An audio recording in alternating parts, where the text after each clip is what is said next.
The Tale of Obasi, the Disobedient Child.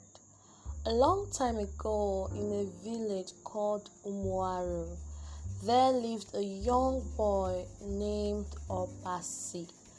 Obasi was a spirited and stubborn child, always eager to do things his own way. His parents, Mazi Ekene and Nneka, were hard-working farmers who loved their son dearly. They often gave him advice and warned him about the dangers of the world, but Obasi never listened. Each morning, Obasi's parents would assign him simple chores. "Obasi, make sure you feed the chickens and collect their eggs," his mother would say. But instead of feeding the chickens, Obasi would steal their eggs, leaving the chickens hungry and restless.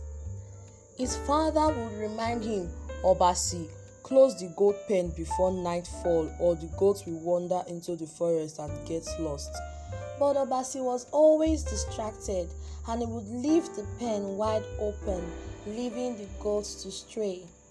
One day, Mazi Ekene warned his son, "Do not go to the river to swim, Obasi. The current is strong and you could be swept away." Yet, as soon as his parents were out of sight, Obasi would rush to the river, diving into the deep waters with his friends, ignoring the dangerous currents. When it was Obasi's turn to watch the food cooking over the fire, he would leave it unattended to play with his friends, letting the food burn to a crisp. His parents would come home to find the house filled with smoke and their meals ruined.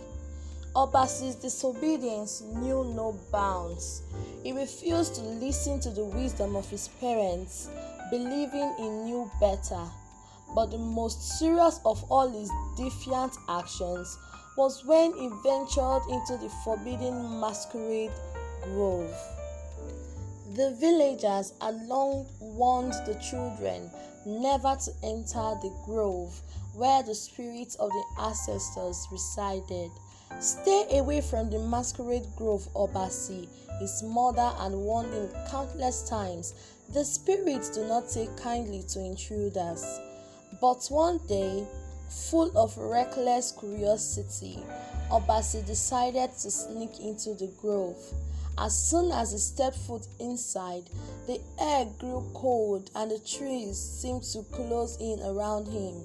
Suddenly, a fearsome masquerade appeared from the shadows, its mask terrifying and its presence overwhelming. It chased Obasi through the grove, beating him with its cane as he ran in terror. Bruised and terrified, Obasi finally made it home, but he was no longer the same boy.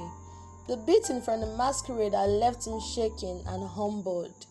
From that day forward, Obasi learned to heed his parents' advice, understanding that their wisdom was meant to protect him.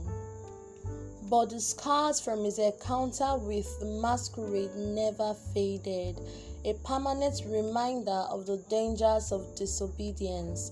The people of Umuaru would tell the story of Obasi to their children, a cautionary tale of a boy who learned too late that listening to one's parents is not a burden but a blessing.